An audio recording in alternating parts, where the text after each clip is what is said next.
মাননীয় প্রধানমন্ত্রী অনুগ্রহ করিয়া বলিবেন কি, দেশের দক্ষিণাঞ্চলের উপকূলীয় এলাকায় ভৌগোলিক গুরুত্ব, জলবায়ু পরিবর্তনের ঝুঁকি, জলোচ্ছ্বাস, সাইক্লোন, প্রাকৃতিক দুর্যোগ এবং এই অঞ্চলের বিশাল জনগোষ্ঠীর অর্থনৈতিক মুক্তি এবং টেকসই উন্নয়নের নিশ্চিতকল্পে সরকার কর্তৃক পৃথক একটি উপকূলীয় বিষয়ক মন্ত্রণালয় গঠন করা হইবে কিনা, হইলে তাহা কবে নাগাদ বাস্তবায়ন করা হইবে?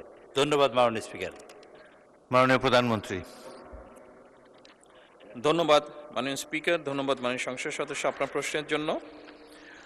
দেশের অপার সম্ভাবনায় সমুদ্র সম্পদের বিজ্ঞান ভিত্তিক টেকসই ব্যবহার নিশ্চিতকরণের মাধ্যমে সুনীল অর্থনীতির বিকাশ এবং জাতীয় সুনীল অর্থনীতি কর্তৃপক্ষ প্রতিষ্ঠার বিষয়টি বাংলাদেশ জাতীয়তাবাদী দল তথা বিএনপির নির্বাচনী ইশতেহারে রয়েছে।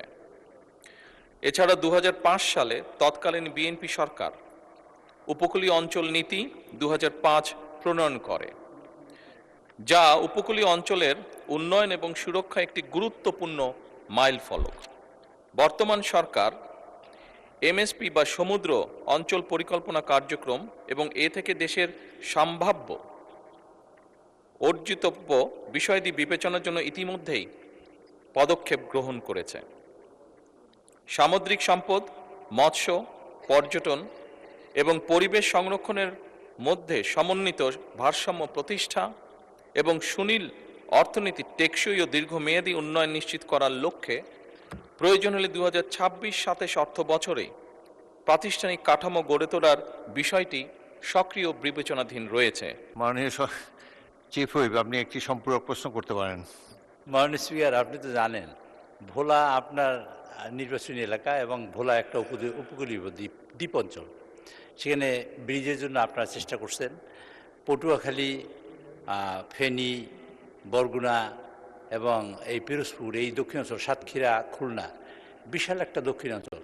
এখানে অর্থনীতি একটা বিশাল যোগান দিতে পারে। আমাদের মাননীয় প্রধানমন্ত্রী বলেছেন ব্লু ইকোনমির কথা।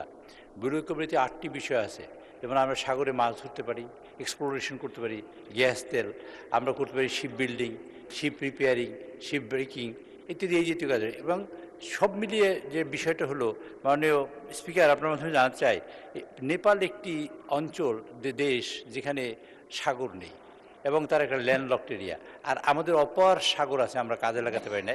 তার মধ্যেও এই উপকূলীয় অঞ্চলের মানুষ অত্যন্ত দুর্ভোগের শিকার হয়। সাইক্লোন, ঝড়ঝা, ভূমিকম্প যখন তৈরি হয়, এবং উপকূলীয় অঞ্চলের মানুষ প্রকারান্তরে সারা বাংলাদেশের মানুষের মধ্যে অত্যন্ত গরিব। কাজে এই এলাকায় সার্বিক বিবেচনা করে মাননীয় প্রধানমন্ত্রী যদি এরকম একটি পার্বত্য চট্টগ্রাম যেরকম মন্ত্রণালয় করেছেন, এরকম একটা মন্ত্রণালয় অথবা যে বিভাগের কথা বলেছেন, আমি তাকে ধন্যবাদ জানাই, যে বিশেষ বরাদ্দ এই এলাকার মানুষগুলোর জন্য এবং উপকূলীয় অঞ্চল, ইতিমধ্যেই কিন্তু উপকূলীয় অঞ্চলে একটা ঘোষণা করা হয়েছে এবং সেখানে আলাদা বরাদ্দ দেওয়া হয়। আমি মনে করতে চাই, আমি বলতে চাই মাননীয় প্রধানমন্ত্রীর কাছে, উপকূলীয় অঞ্চলে যারা আছেন সকল মাননীয় সংসদ সদস্যদের সমন্বয়ে অথবা সরকার যদি বিবেচনা করেন যে তাদের বরাদ্দ বেশি এবং উপকূলীয় অঞ্চলে তাদের যোগাযোগ ব্যবস্থা নিশ্চিত এবং তাদের সার্বিক উন্নয়নের লক্ষ্যে আর বর্ধিত কোনো কার্যক্রম তিনি গ্রহণ করবেন কিনা মাননীয় স্পিকার, এটা আমি জানতে চাই মাননীয় প্রধানমন্ত্রীর কাছে। মাননীয় প্রধানমন্ত্রী। ধন্যবাদ মাননীয় স্পিকার, ধন্যবাদ মাননীয় সংসদ সদস্য আপনার সম্পূরক প্রশ্নের জন্য। আপনি নিশ্চয়ই খেয়াল করেছেন আপনার যে মূল প্রশ্নটি ছিল সেখানে আমি উল্লেখ করেছি যে আমাদের নির্বাচনী ইশতেহারে ব্লু ইকোনমির বিষয়ে একটি কম বেশি ডিটেল পরিকল্পনা আছে। বাংলাদেশের বৃহৎ একটি জনগোষ্ঠী সমুদ্র অঞ্চলগুলোতে বাস করছে। ভোলা সহ, বরগুনা সহ, পটুয়াখালী সহ, কক্সবাজার সহ, চট্টগ্রাম সহ বিশাল একটি অঞ্চল বাস করছে। এবং খুব স্বাভাবিকভাবেই আমরা যদি এই ব্লু ইকোনমি বলতে যে সকল অর্থনীতি, যে সকল বিষয়গুলো এখানে আছে, সেগুলোকে যদি আস্তে আস্তে অর্থনৈতিক সম্ভাব্যতা বিবেচনা করে আমরা গড়ে তুলতে পারি, তাহলে অবশ্যই বহু মানুষের জীবনযাত্রার মান আমরা পাল্টাতে সক্ষম হব। এবং সেখানে এই অঞ্চল এবং এই বিশাল অঞ্চলকে ঘিরে বিশাল একটি অর্থনৈতিক অঞ্চল গড়ে উঠবে, যা সামগ্রিকভাবে দেশের অর্থনৈতিক একটি শক্তিশালী অবস্থানে নিয়ে যাবে অবশ্যই ইনশাআল্লাহ। এবং সেজন্যই এবং এই সকল বিষয় বিবেচনা করি আমরা আমাদের নির্বাচনী ইশতেহারে এই বিষয়টিকে অত্যন্ত গুরুত্বের সাথে তুলে ধরেছি এবং সরকারের বিভিন্ন মন্ত্রণালয় এরই ভিতরে ধীরে ধীরে পরিকল্পনাগুলো গ্রহণ করা শুরু করেছে। এতে যেহেতু একটি বিশাল বিষয়, সেই জন্য এটার ফল পেতে কিছু সময় লাগবে।